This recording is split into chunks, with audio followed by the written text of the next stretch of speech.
పేదలకు అండగా కూటమి ప్రభుత్వం.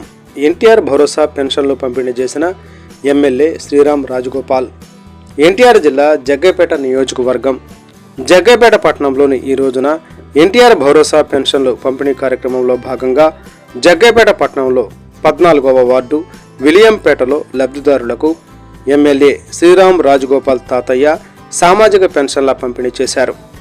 ఈ సందర్భంగా ఎమ్మెల్యే శ్రీరామ్ రాజగోపాల్ తాతయ్య మాట్లాడుతూ, పేదల పాలిట పెన్నిదిగా, నిరుపేదలకు అండగా కూటమి ప్రభుత్వం ఎల్లప్పుడూ తోడుగా ఉంటుందని అన్నారు.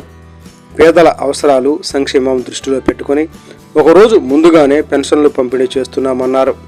పేదల పక్షపాతిగా ప్రభుత్వం పనిచేస్తూ అర్హులందరికీ పెన్షన్లు మంజూరు చేస్తున్నామన్నారు.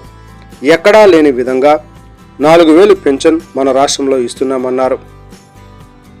తీవ్ర అనారోగ్యంతో ఉండి మంచానికే పరిమితమైన వారికి 15,000 పెన్షన్ మంజూరు చేసే కార్యక్రమం కూటమి ప్రభుత్వం చేస్తుందన్నారు. పేదల సంక్షేమం, అభివృద్ధి ప్రధాన అజెండాగా తమ ప్రభుత్వం ముందుకు సాగుతుందని ఎమ్మెల్యే శ్రీరామ్ తాతయ్య అన్నారు. ఈ కార్యక్రమంలో పట్టణ తెలుగుదేశం పార్టీ ప్రధాన కార్యదర్శి మైనేని రాధాకృష్ణ, మాజీ మార్కెట్ యార్డు డైరెక్టర్ మల్లెల కొండయ్య, జిల్లా ఎస్సీసెల్ నాయకులు మారేపల్లి భాష, మల్లెల సాయి మరియు సచివాలయ సిబ్బంది తదితరులు పాల్గొన్నారు.